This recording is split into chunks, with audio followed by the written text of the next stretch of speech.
Whoop.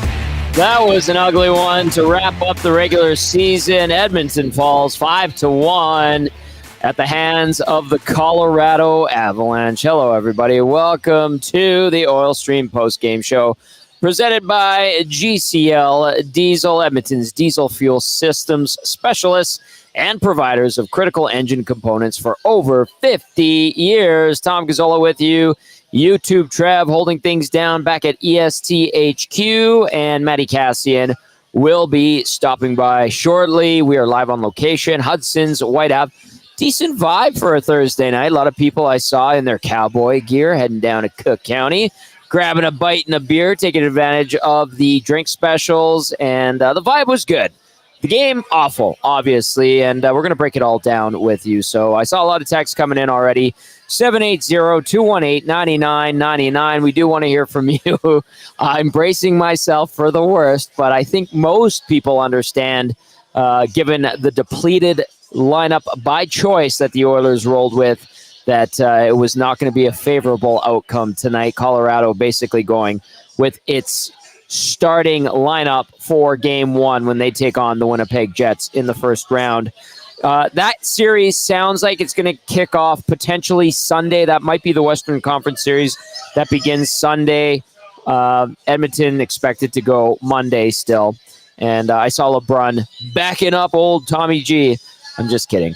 But, it's been Monday for a while. That was what we were expecting, and we anticipate getting formal acknowledgement of that from the National Hockey League, maybe by the end of the night. We're keeping an eye on the out-of-town scores as well for you. The Anaheim Ducks lead the Vegas Golden Knights 3-1 with 4.5 minutes left to play in the third period. And then if you're going, well, Tom, how are those LA Kings doing? Well, LA is up 3-1 over the Chicago Blackhawks to this point. That's after 2 periods. So as we progress throughout the show, I will let you know what's going on over there. If you're driving home or maybe you're busy doing something and you're not keeping tabs on out-of-town scores, I will gladly help you with that. So 780-218-9999, and then get at us in the nasty chat for the next hour or so. We're going to keep you company.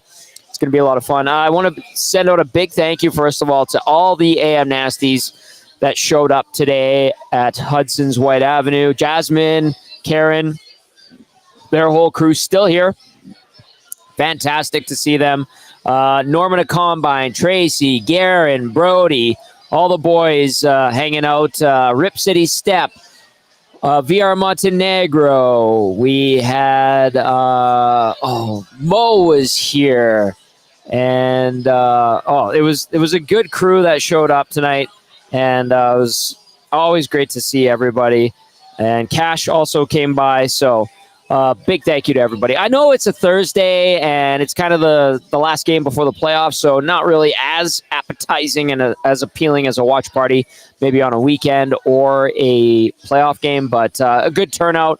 And we appreciate that. And to everybody that's come out to these games since we've been on location, a huge thank you, because without you guys, we can't do this. I want to reiterate that. Also, if you're still looking for a place to go watch the game, can't get into Rogers Place because the tickets are ridiculously expensive, and you're not sure because you don't want to go down to the Moss Pit because it's kind of crowded and uncomfortable, well, you can come down to Hudson's. We are going to be live on location, Bourbon Street, games 1 and 2, right here at White Avenue, games 3 and 4, and then as the series progresses, we'll update you. Keep it locked on our In the Community page on EdmontonSportsTalk.com. All right, Cass is ready to go, so I'm going to run through the scoring summary and the game stats from this 5-1 Oilers loss, and then we'll get into text, we'll get into Cass's thoughts, and we'll get to hear from YouTube Trev, and we'll go into the Oilers locker room, all that good stuff like we have been doing all season long. Okay, here we go. Buckle up, take a sip of whatever you've got in your hand, because it ain't pretty. In the first period, just a minute 19 in, Valerie Nichushkin scores his 27th of the year from Arturi Lehkonen and Casey Middlestat. You're going, oh, really? Jeez, that's not good. Well, it gets even worse, because at 5:48, Mikko Rantanen gets his 42nd goal of the season from Devon Taves and Nathan McKinnon, 2-zip Avs. Then Colorado on the power play. Val Nichushkin, second of the night, 28th of the season 3-0 Colorado at 7:37. Nate McKinnon and Cale Makar the assists on Nichushkin's second of the night. Then, just to make things even worse, Josh Manson gets in on the fun. His 8th of the year from Sean Walker and Yakov Trenin.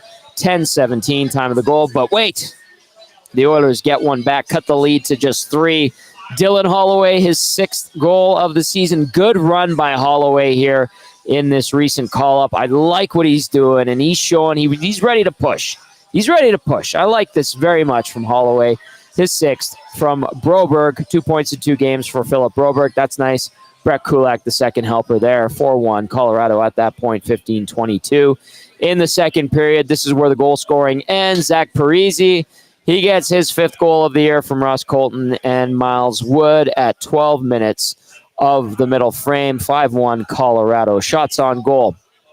27-26 in favor of the Avalanche. The Oilers dominate the faceoff dot, 67.3% to 32.7. The power play goes 1 for 2. The PK goes 3 for 4.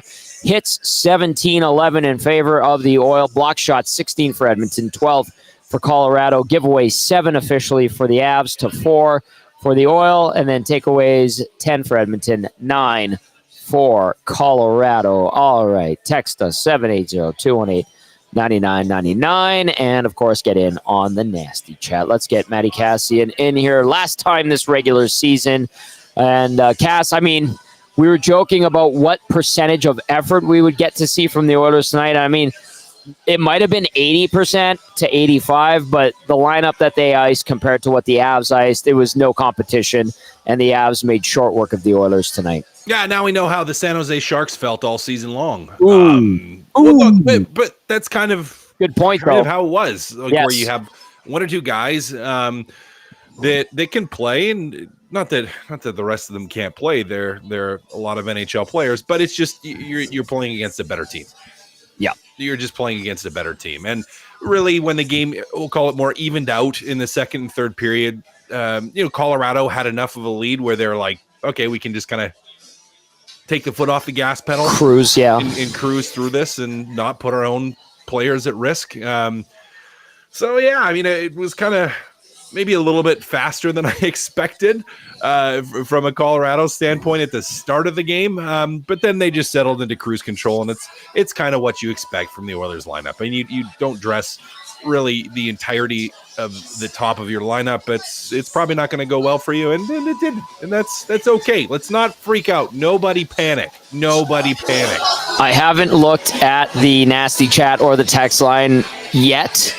I feel like most people will take and heed your advice not to panic, but I also feel like there are probably some going, this past 2 games has been a total embarrassment. This team is not ready.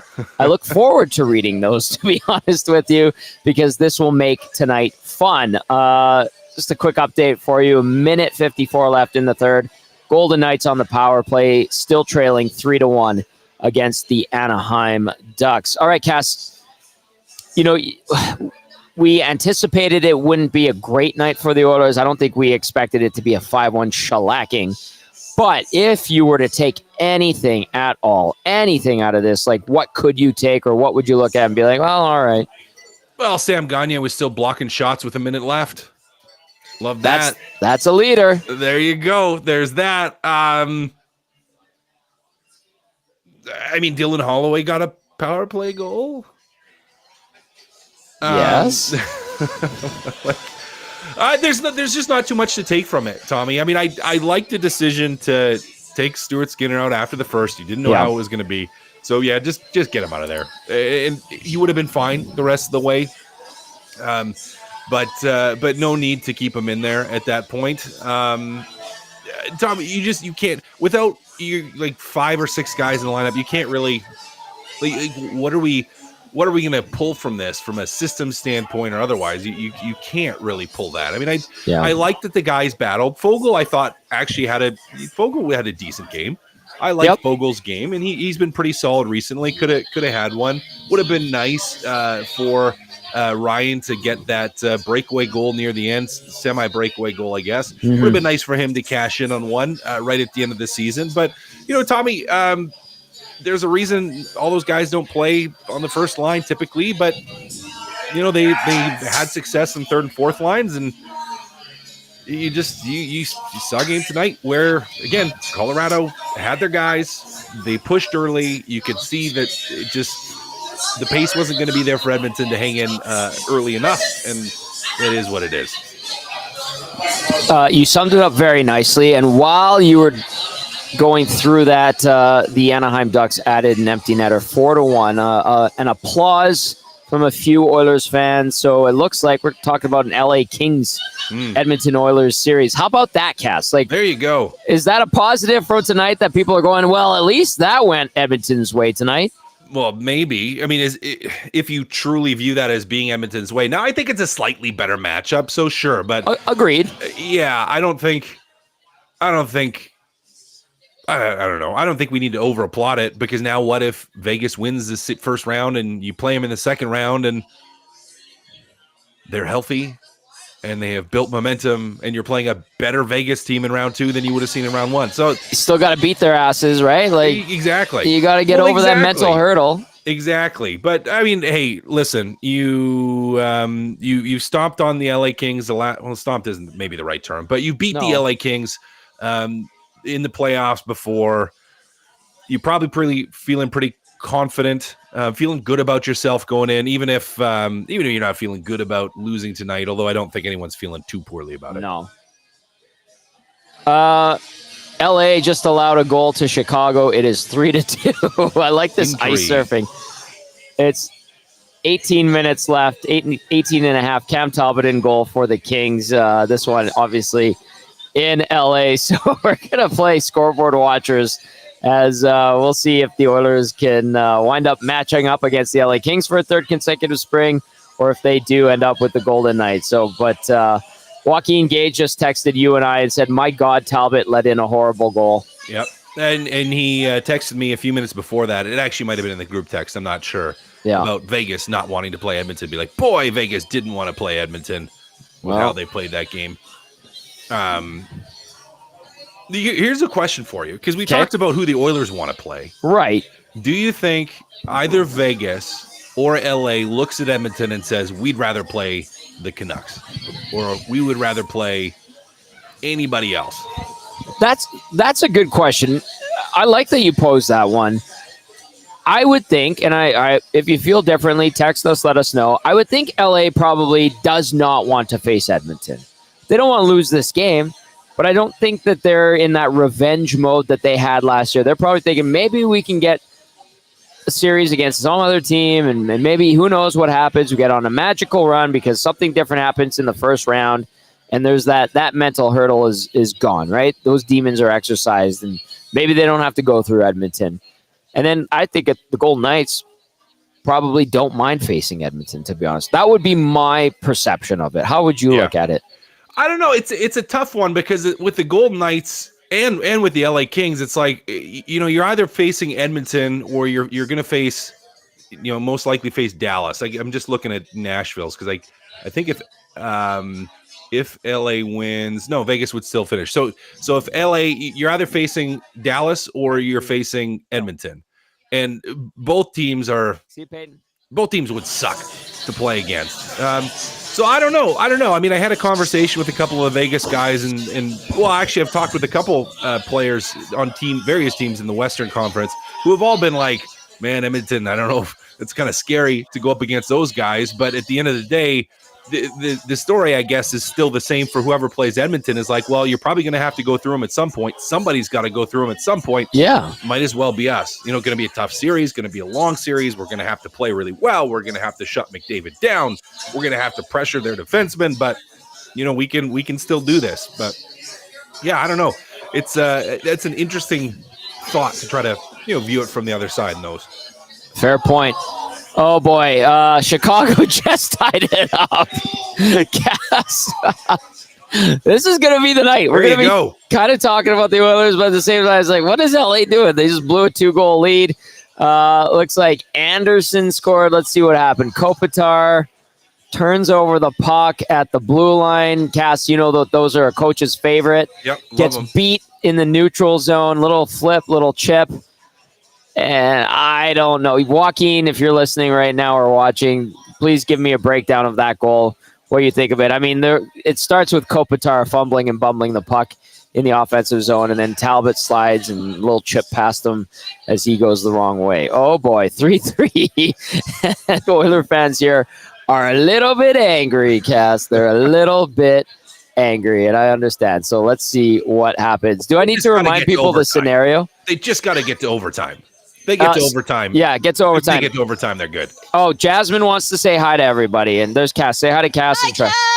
Say hi to all the nasties. Hi, everybody. Guys, it's 3-3. This is wild. There's Jasmine. Thank you for coming out tonight, Jasmine. Bye, Tom. Bye. See you guys the next watch, okay? Their next watch party. She says you better be that. There you go. An association. Yes, Association City. So there's Jasmine. Not any worse for wear after the Oilers 5-1 loss tonight. Big thank you to Jasmine, Karen, her cousin, and her crew from no, not her work, Karen's work. And it was good to have them on board hanging out tonight. Bye, Jasmine. See you guys. All right, 780-218-9999. I'm going to keep updating this out-of-town scoreboard as let's get into some text cast because it was game 82 for the Oilers. They get absolutely pasted 5-1, a certainly depleted lineup. No McDavid, no Draisaitl, no Nugent-Hopkins, no Hyman, no Kane, no Ekholm, and no Bouchard. And then after the first period, no Skinner, rightly so. What did you think of that decision? Let's start there. Like to start Skinner or to start him and then to get him out of there? I mean, I would have rather had him play yesterday. I get the logic of starting him. You don't want him to maybe sit a whole week before playing, depending on when the next game is, most likely Monday. So you're not wanting to have him out of the lineup for a whole week. So I kind of get why you wanted to play him. At the same time, you're putting him in a tough situation knowing that Colorado is going to be dressing because they said they were before the game. They're going to dress everybody. And so you knew you maybe were putting him into a tough situation. And I think the decision probably got pretty easy after the first couple of goals where Noblock was like, yeah, we're going to pull him at the period. You don't need to pull him in the middle of it. I thought doing it at the intermission made the most sense. But yeah, I guess you're just looking at it from a Russ standpoint of not wanting him to sit there for too long. But I don't want to say it comes back to bite you, but it just, he didn't even play a full game. He got a period in, so a period less of rust, I guess. And maybe, does it mess with his head or no? Do you think he's? I don't think so. Look at those goals. It wasn't like he let squeakers in. It wasn't like he turned pucks over behind the net and it went in. Like it wasn't like they were on him really. So yeah, I don't know. You're not. I hope it doesn't mess with his confidence and really mentally what he's probably telling himself, which is exactly what I would tell myself is, yeah, we didn't even dress close to a full lineup. So I'm just not going to worry about it. Cass, as you were going through that, do you want to take a guess what happened? Just saw it pop up. The Chicago Blackhawks just scored another goal. They are now leading the Kings 4-3. Cam Talbot's fixing his glove, and this has gone into a just tailspin for the Los Angeles Kings. So maybe we're going to get that Oilers Golden Knights series. Now, a quick reminder for those that are going, well, what the hell are the scenarios, Tom? Here they are. The Kings clinch third in the Pacific if they defeat the Blackhawks in any fashion, and the Golden Knights lose to the Ducks in any fashion. So the Golden Knights have lost to Anaheim in regulation. The other scenario is if the Kings get 1 point and the Blackhawks against the Blackhawks and the Golden Knights lose to the Ducks in regulation. So all they need to do is get to overtime. That's it. They don't even need to win. They just need to get to overtime. They're pissing this game away, the LA Kings are. They had a 3-1 lead about 5 minutes ago. They trail 4-3 with 13 and a half minutes to go. If you're listening going, what the hell is happening? We're all wondering the same thing. All right, 780-218-9999. And, of course, the nasty chat. Tom Gazzola, Matt Cassian with you here on the Oil Stream post-game show presented by GCL Diesel. YouTube Trev keeping things legit back at ESTHQ. Let's get to some text about this Oilers team, and let's get to some comments from people. This one just says, Vegas is cowards. Confirmed. Guess LA just heard that Vegas loss. LOL. Both Vegas and LA are cowards. And that is a 8-minute span there where those 3 texts came in from the same texter. This one says, ask Cass. Oh, no, we're not going to go into that one. That's from earlier today. The Joel's in there. Bobby LaFrench says, bah, ha, ha, ha. This post-game show is going to be bonkers. Well, it has been, Bobby LaFrench. All right, let's go to Andy Pandy. Said, Oilers battled back after a horrific start when I thought the Avs would put up double digits.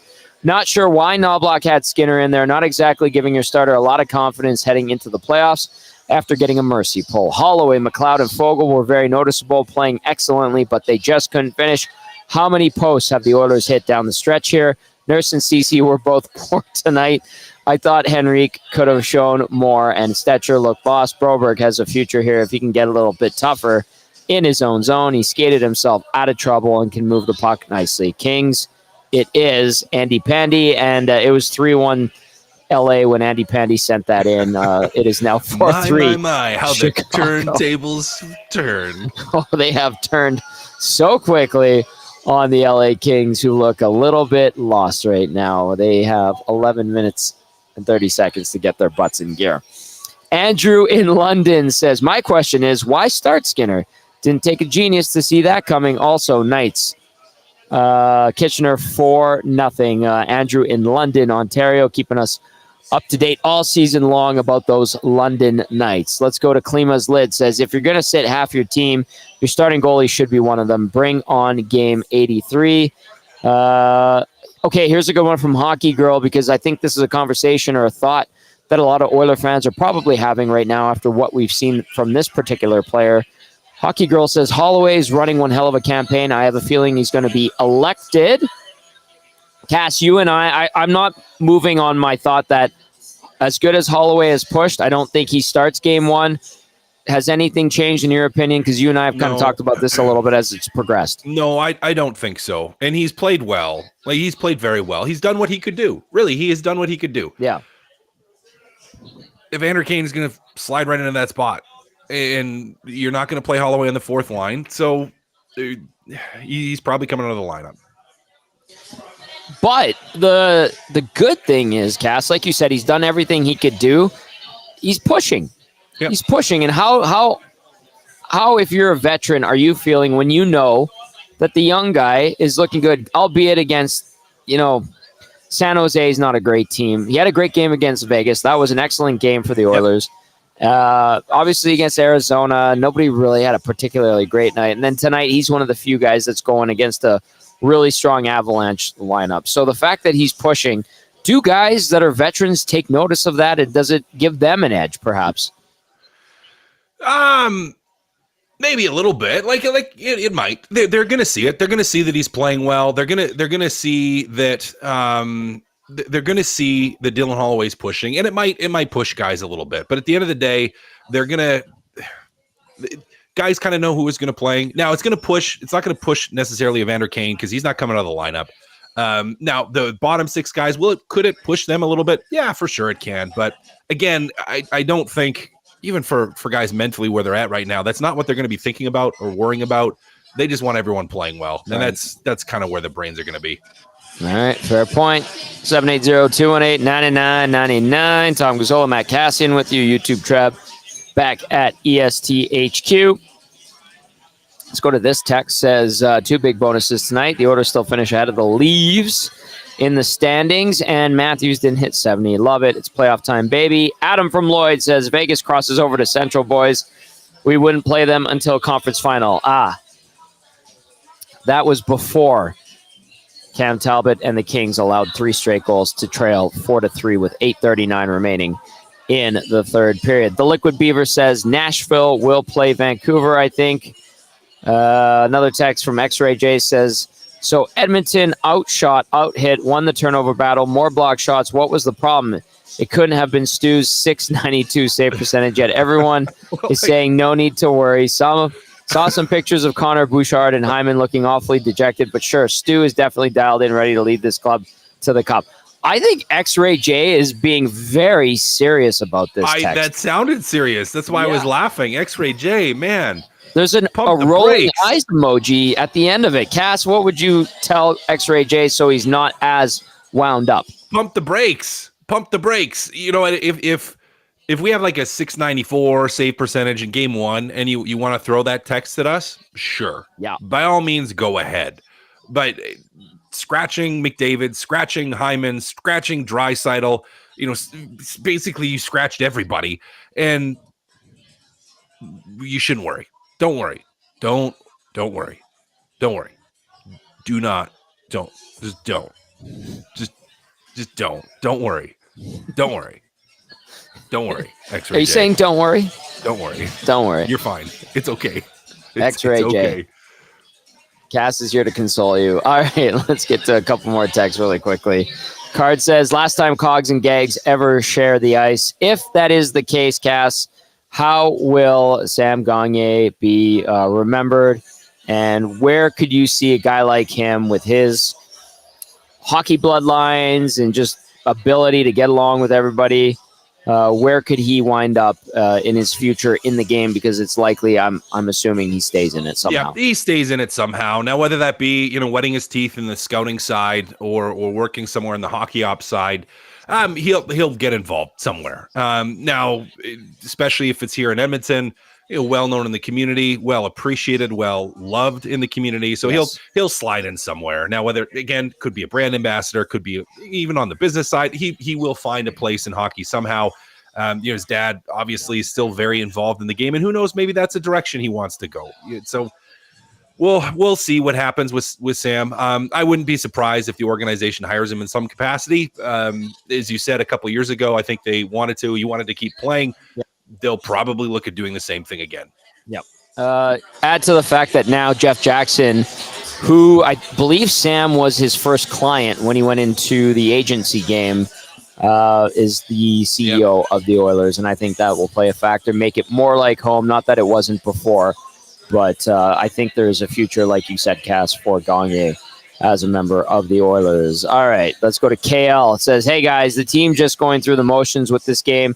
Just letting Skinner get pumped, LOL. Waiting to see the Oilers' opponent after this nothing game, and apparently Vegas and LA both don't want to play the Oil.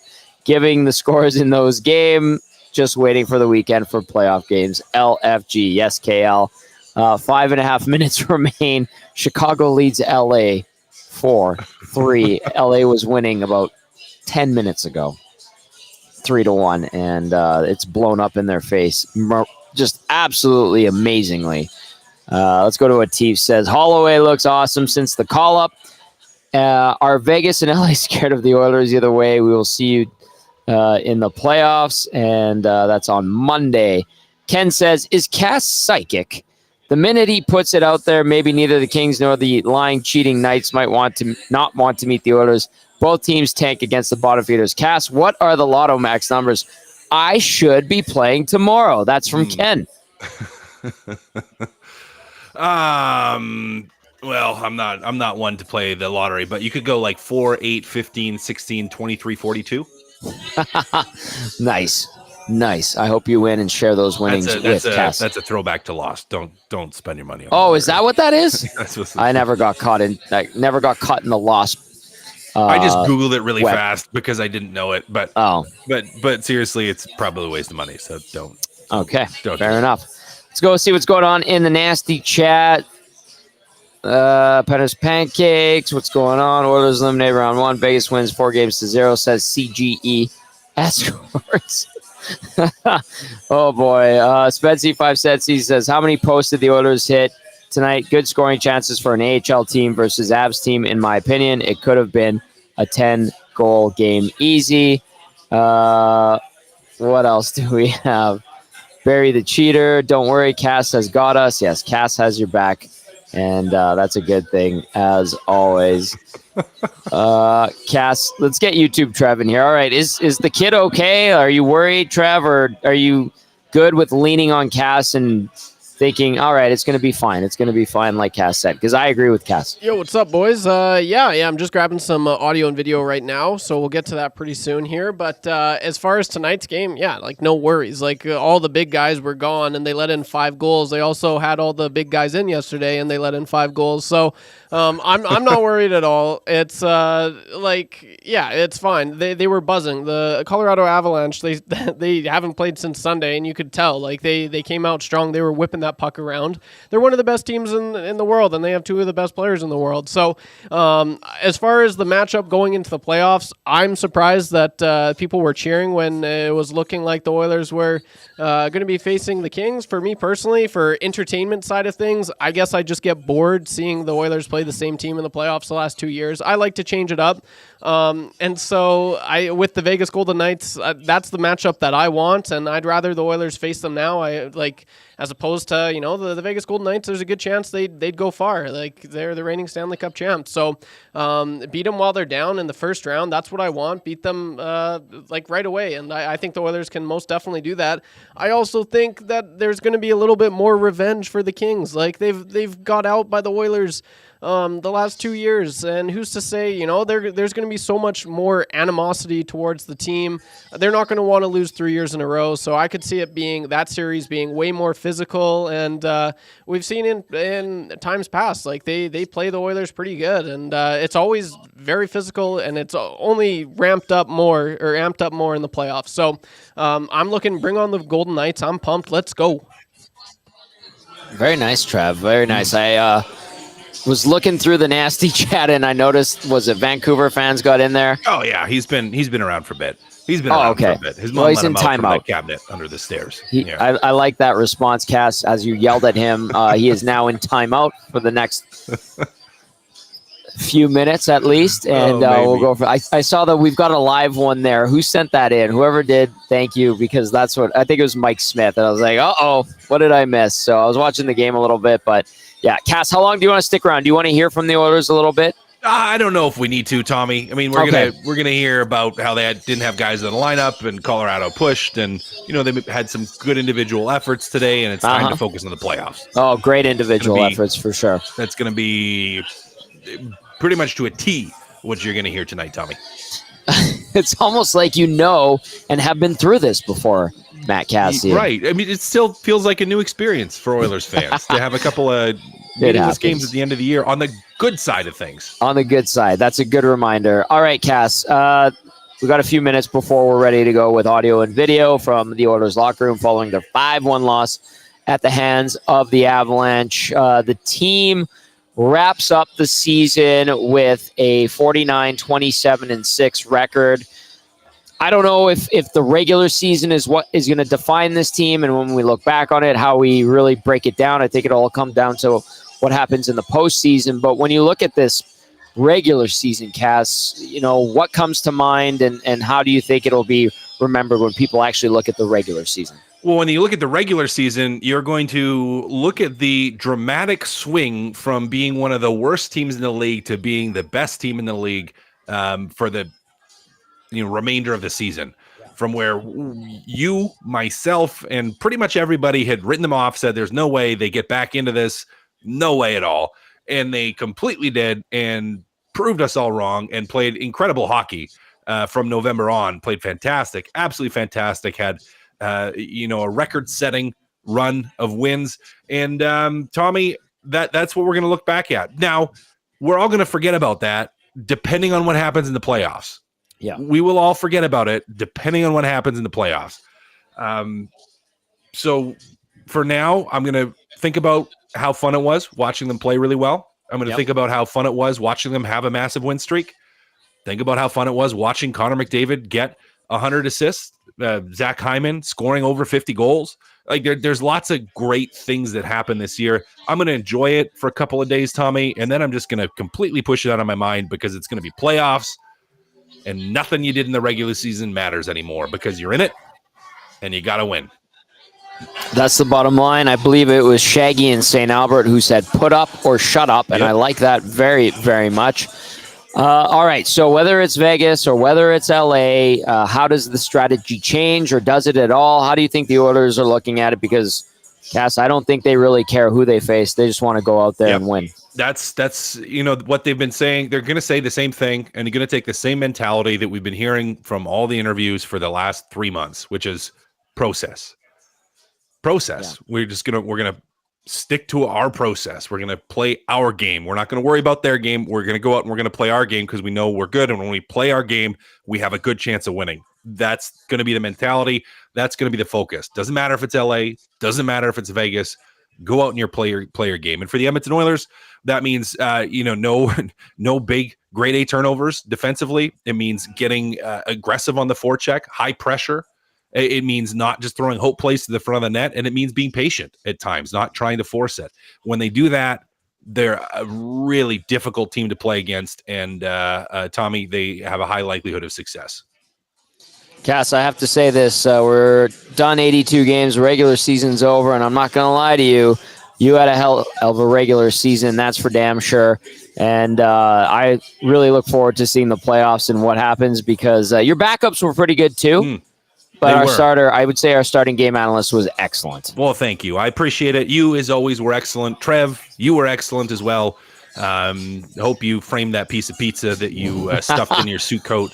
If you haven't, you probably should get it out of there and at least get it in the fridge. Oh, beautiful. Cass, are we going to see you on location for one of these games, do you think? Oh, I think you have to. It's playoffs, Tom. It's playoffs, baby. Cass, fantastic working with you this regular season. It's only going to get better in the postseason, my friend. Have yourselves a great night, and we'll catch up with you on Monday. Sounds good, buddy. There you go. There's Matt Kassian, our game analyst, breaking down the Oilers. 5-1 loss to the Colorado Avalanche. Did not go well. 1:45 left to play. In LA, the Kings trail 4-3 to the Chicago Blackhawks. They were up 3-1 early in the third. There goes Cam Talbot to the bench. Extra attacker on. Face-off will be where? I think it is in the Chicago Blackhawks zone. If the Kings lose this one, they end up playing Dallas. Yikes, yes. Face-off indeed in the Hawks zone. All right, Trev, do you want to go into the Oilers locker room? Oh, boy. Chicago just took a penalty. They just took a puck over glass penalty. That's a crazy Before we go into the Oilers locker room, this is great. I like providing this play-by-play. If people aren't able to watch, I'm happy to tell you what's going on. So the Hawks just took a puck over glass penalty, 1:42 left. Philip Kurashev, absolutely stupid play, trying to chip the puck out and right off the tip of his stick and straight out. This game is taking so many twists and turns. All right, before we get into some audio and video, here is what I need to pass along. Portions of this hour brought to you by 100.3 The Bear, Edmonton's best rock. Catch Dusty on every weekday morning with Uke and McCord on the Old Morning Show, and then tune in to Jess Jackson on your drive home from work. Okay, who are we going to hear from first, Trev? Yeah, he didn't start his season as an Oiler, but he finished his season with or as an Oiler. Let's hear from Corey Perry. What happened? Kings scored, by the way. The Kings just tied it up. Sorry to interrupt, Trev. They just tied it up. Victor Arvidsson, 1:21 left. You could hear Oilers fans losing their minds. Great goal. He bounced out of they want the Kings. That's why. So the LA Kings have tied it up. 1:21 left. Let's go to who, Trev? This is Corey Perry. Here he is. Thank you. Understand where they'll be next week pretty well. How do you balance, learning from this game, but also looking ahead to what's next? I mean, we had quite a few regulars out tonight, but I thought the first half of that first period we were just standing around watching them, and they were skating around us making plays, and but after that, it's all about work, and we battled hard, and it's just one of those games where you just the way you started, it just wasn't there.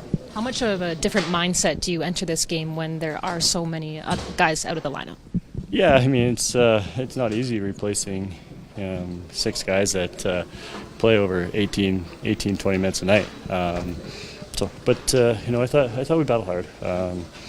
They're a great team. They had their full lineup. They're ready for their playoff mode, and they came out hard.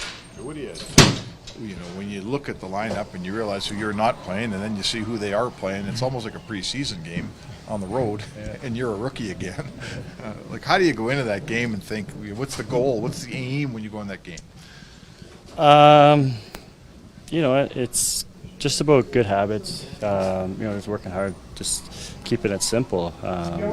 It's not the easiest thing to do, but we're all professional here. We're all NHL players, and I thought after that first period, our game came alive. We started skating, and we started to play with the puck a little bit more, and we weren't just standing there watching them skate around. As we speak, you might play Vegas, but it looks maybe like you play LA.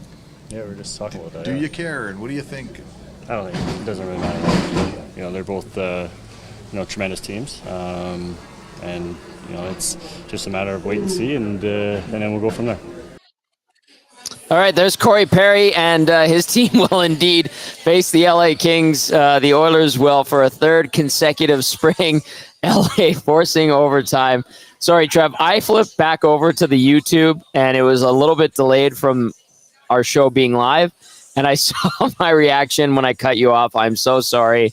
The Kings and the Blackhawks going into overtime, and with that point, LA now clinches third in the Pacific. They will face the Oilers starting likely on Monday, and that is because the Golden Knights lost to the Anaheim Ducks 4-1 in regulation. How crazy is that, Trev?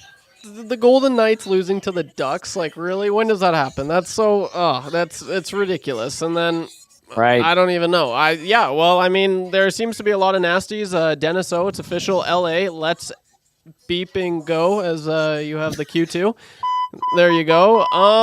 So yeah, that's the matchup. 3 years in a row. How exciting. I don't care. Like, I really don't. Yeah. But it is a better matchup, but I personally don't care. And that's this fair. team needs to get over the hump against some great teams here. Yeah, no, and like at the end of the day, that's true. And you hear Corey Perry, what he said. He finished his thoughts there, and he said, it doesn't matter. Doesn't matter. You're in the playoffs. Every team's a good team. So there is that. I just like, besides like the matchup side, it's just I like seeing the new team. So that's my look at it. And I also do think that the Oilers would fare better with the Golden Knights, but time will only tell. Ooh. And now they got the Los Angeles Kings. There you go.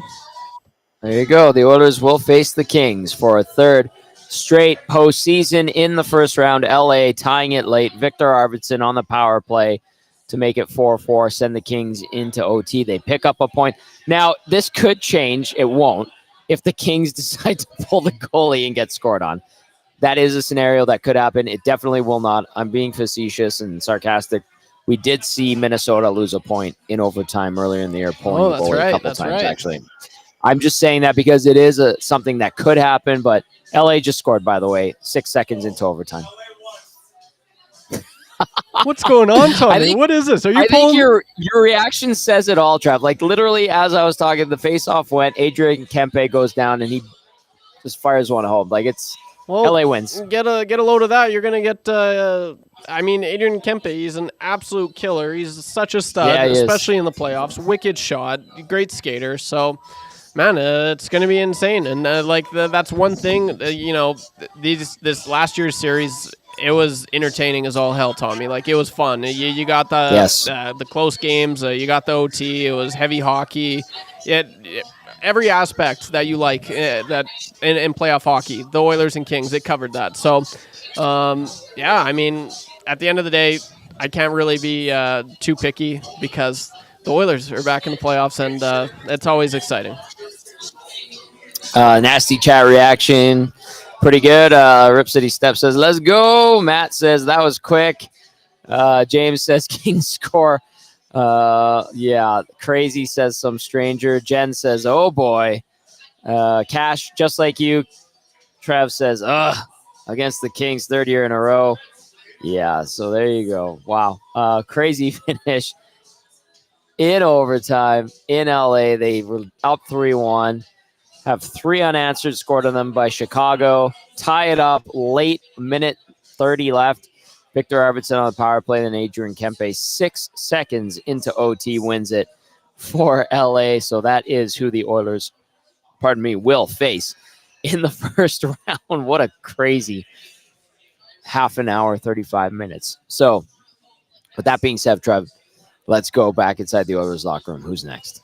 Yeah, I think he had a pretty solid season, and they're going to need him to be even more solid in the playoffs. Let's hear from number 25, Darnell Nurse. Sides understand where they're going to be next week. How do you balance learning from this, but also making sure that you just think ahead of what sucks? Yeah, no, I thought first obviously wasn't good enough, but the last 40, I thought we competed and played hard and stuck in the game. So, yeah, I think that's what you take away from it. And for us, we regroup and get ready for big time of the year.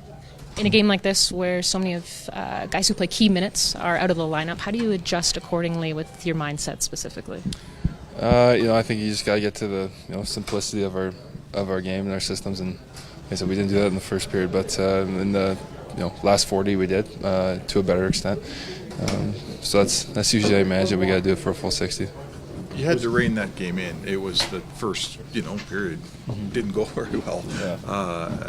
Now that you had a good 40 minutes and you put it together and you got your game back and it wasn't a total, blowout, is it a little more acceptable what happens tonight, I guess? It doesn't leave a mark like it might have. It just sucks to lose, no matter what time of the year it is, no matter who's in, who's out of the lineup. So I think, for us, you got to take the lesson of that was a team over there that came out and played playoff ready, and took us a little bit to respond to that. So you don't have that luxury and wiggle room once you get into the real thing next week. You guys will find out maybe on the bus or maybe at the plane who you're playing in the playoffs here. Your thoughts on an 82-game season that you don't know your playoff opponent until the season's over by an hour? Yeah, no, I mean, for us it doesn't really matter. I think at the end of the year there's so many good teams that make the playoffs, and you got to beat everybody to put yourself in a position to compete in the end. So it doesn't matter who you play. Not counting this game at all, but when Stuart's playing at his best, what's he bring? I think the calm and poise that he has in that. He makes big saves at key moments.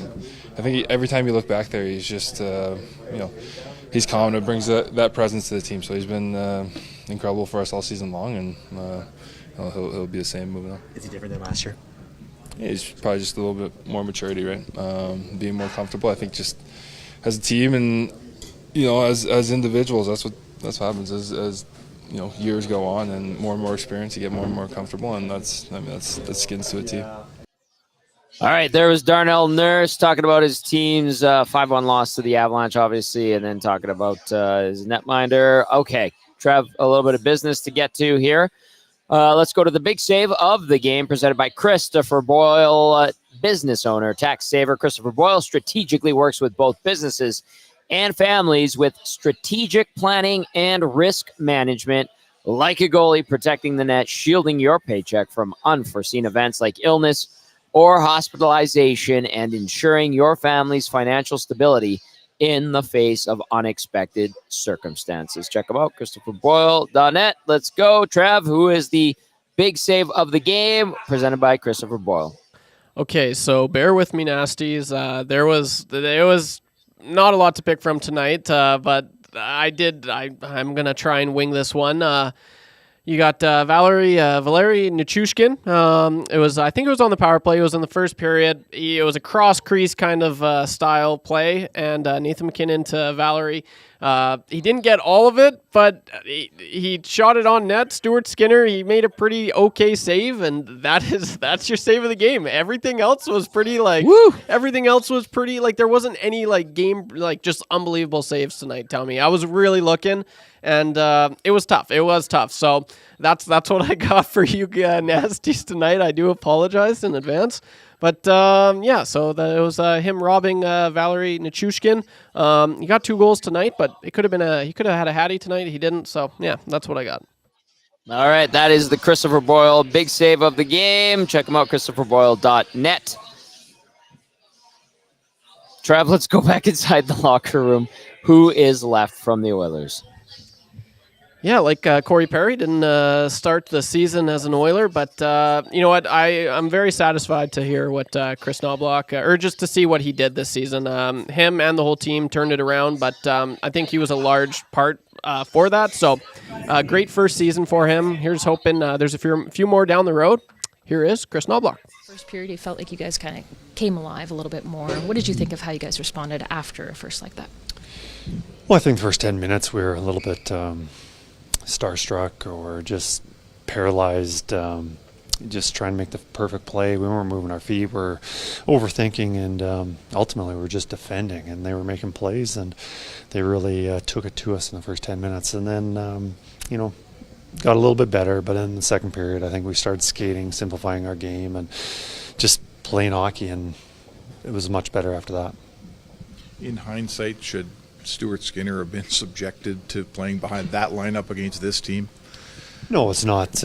Wasn't fair for him. Very difficult, and before we had a plan on how much of the game he was going to play, and the chances that he saw wasn't a very structured game. The chances weren't just point blank chances. Very difficult for the goalie, and not easy for him. Yeah, were you, just so we're clear, did you have a plan to, I assume he was going to play the whole 60 minutes if things went well, or did you not have that plan?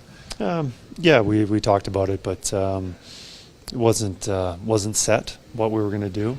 But we had some cases on how long we wanted in there, and it wasn't. We're going to just play it by ear. Right. The fact that your team put it together in the last two periods and, matched them, played fairly even up for the last 40 minutes, does it make this game, almost a little bit irrelevant? As opposed to if it would have stayed the way it was in the first period, it might have left a bit of a mark. Oh, and anytime you get beat up, it leaves a mark. But I think it was a good experience for our second, third, fourth line guys who got more ice time, more. It was almost they were playing really well, and for us to play with that intensity, that speed, and it was a good test for those guys to get ready for the playoffs, because I think Colorado was treating it as a precursor to the playoffs and wanting their team to get ready. And obviously we use that as not our top guys to get ready for the playoffs, but other guys. And I thought at the end of the game when we juggled the lines, the second and third period, I thought they played pretty well. Okay, last one from me. You play 82 games, and you don't even get to find out who you play in the first round until another hour passes. Your thoughts on the unknown? You still don't know who you're going to play. Well, 4 minutes left in the Vegas game. We'll find out. So we'll find out probably right after I'm done this interview. All right, that was Chris Noblock. We do know who the Oilers are going to play. It is going to be the Los Angeles Kings. And like I've been saying for the last week or so, it is confirmed Monday night the Oilers face the Los Angeles Kings for a third consecutive postseason. So there you have it. Edmonton and LA confirmed Monday night. All right, YouTube Trev, we have a little bit left to get to. One order of business I have to say is that the Oil Stream Postgame show brought to you by GCL Diesel, proud suppliers of genuine OE products from manufacturers like Bosch, Denso, Garrett, Borg Warner, and Holset. Check them out, GCLDiesel.com. All right, that takes us to the final element of tonight's game. You can still text us. We'll get to a couple more of those as we wrap things up. And, of course, we do need to take care of the Damon Bunting Remax Elite Player of the Game. Damon Bunting is a consistent top-producing realtor in Greater Edmonton and among Western Canadian Remax realtors. He and his team would love to help you find that right home or make the move from your current home. Check him out, DamonBunting.com, or visit his Instagram at Damon Bunting Real Estate. Trev. Thank you, Tommy. We're going to be switching it up a little bit tonight, and I'm going to give an honorable mention to Warren Fogle. I thought he was probably the best, most noticeable Oiler tonight. But player of the game, I'm going to be giving it to Mr. Tom Gazzola himself and the Nasties. Oh. You guys have been awesome this whole year. I can confidently say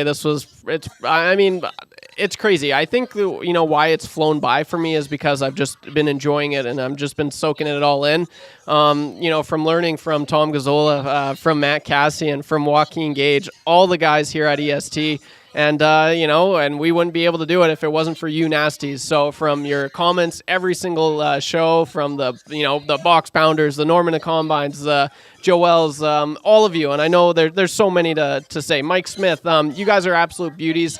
And I'm loving this. This is so cool. So, you nasties are the players of the game. Tom, you are also a player of the game. I genuinely just want to say thank you to everyone. You guys are you made this the best year of my life. This was awesome.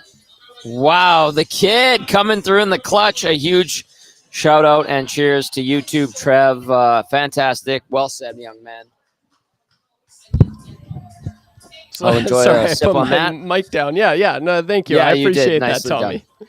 No, we got a good one in YouTube Trev, and I love what he said there. So the Damon Bunting Remax Elite Player of the Game goes to all the nasties, and that's from our lovely producer and dear friend, YouTube Trev. It has been an interesting season. I did write off this team on November 9th. I am glad that it has turned around. And if you want to use that video to fuel your fire and show people what kind of idiot I am, I don't give two craps, because that's part of the fun of this job, is the roller coaster ride that it is. And you know what? They were terrible when they went 2-9-1 and lost that night in San Jose. And to their credit, I said it that night as well. They shouldn't be that bad. They should be a much, much better team, and they proved it the rest of the way, starting the next game against the Seattle Kraken, which did not save Jay Woodcroft and Dave Manson's job. However, Chris Noblock, Mark Stewart, Paul Coffey, Glenn Gulletson, and co. did a hell of a job just righting the ship, allowing these guys to find their potential and get back to where they were supposed to be, and that is second place in the Pacific for the fifth straight year, and maybe they can convert and turn it into something special. So the Oilers are going to take on the Los Angeles Kings for a third straight year. YouTube Trev, great job all season long, my friend. You've grown leaps and bounds. You were great when we got you, and you're only going to get better and better, and we're lucky to have you. And now we've got Zach to come on board, who stopped by today. And this thing that we call EST continues to hum along and grow and grow and grow. So let's bring on the playoffs and see what happens. It's going to be a hell of a lot of fun. Monday night, Oilers and Kings. We will be live on location, Hudson's West Edmonton Mall, and all playoffs long, however long the Oilers go, we will be on location at Hudson. Some nights we're going to be here at the White Ave location, but games 1 and 2 will be at Bourbon Street. So if you want to join us, looking for a place to watch, come see us. We'll have 6 o'clocker lager available in cans. Obviously, some food specials on game nights, and the fabulous crew at Hudson's will make sure that you are taken care of. I do have a lot of GCs that they printed out just for the postseason, so I want to dish those bad boys out. All right, let's get to a few texts to wrap things up as the Oilers fall 5-1 in their season finale, and now look ahead to Monday night against LA in game 1. Barry the Cheater says, bring on this guy, with a picture of Will Ferrell in his Kings gear and face paint. Coach Mike says, Kings almost finished the season losing to Anaheim, Minnesota, and we're within a minute of losing to Chicago. Bring on LA, round 3, fight. Coach Mike. EA says, can we win game 1? Finally, please. Last time was against Anaheim. Yes, back in 2017. Let's see what's going on in the nasty chat. VR Montenegro says, YTT, he's a man of the people. Ian, a.k.a. Fergie's Prostate, says, cheers and beers, Trev. Chief Andy says, good job, Rizzy, YTT, and Cass. Cheers, boys. Sobkirk says, great work. You too. Rip City Step getting in there says, never doubted them. Brandon says, YTT, the people's champ. The Dark Wolf says, I had a great time watching your post-game shows. Cheers, go Oilers, go. Thank you, The Dark Wolf. James says, still remember RNH saying the team was working their butts off after the San Jose loss. I do remember that too. That was a very low point, adds James. Proud Woo says, YTT, I was watching you before EST. Ooh, above average. Very nice. And Mike Smith says, I rewatched EST after the loss to the Sharks on November 9th. Hoo boy, Tom was bitter. But hey, I wanted to do an 8-player trade with Nashville involving Draisaitl. So, says Mike Smith. And yeah, I think a lot of people were bitter. It should not have gotten to that point. It did. They fixed things, and here we are getting set for game 1 against LA. Edmonton in the 2 slot in the Pacific. Home ice advantage yet again versus the Kings. Brandon adds, YTT will be climbing up greased up light poles down Jasper Ave in round 2. All of that happened right over my left shoulder. that was a hot corner, Trev, when you were, how old were you in 2006? I was 8 then. So you were 8. I remember hearing about it. My stepdad, he went to the game where the triple overtime, where Ryan Smith, San Jose. Yeah, that one. Yeah. So I remember him coming back and telling me all about like White Ave, and like since I've been here, I've obviously seen quite a bit of photos, and it's crazy, man. Like, and now when I go on White Ave, I'm like, holy crap! Like, it was just filled. So it's insane. And even last year, like Jasper was just unbelievable. The whole Moss Pit, Hudson's is going to be awesome. It's gonna be crazy, man. Like I'm blown away. I'm so pumped, and this is why I moved to Edmonton, man. It really is stuff like this.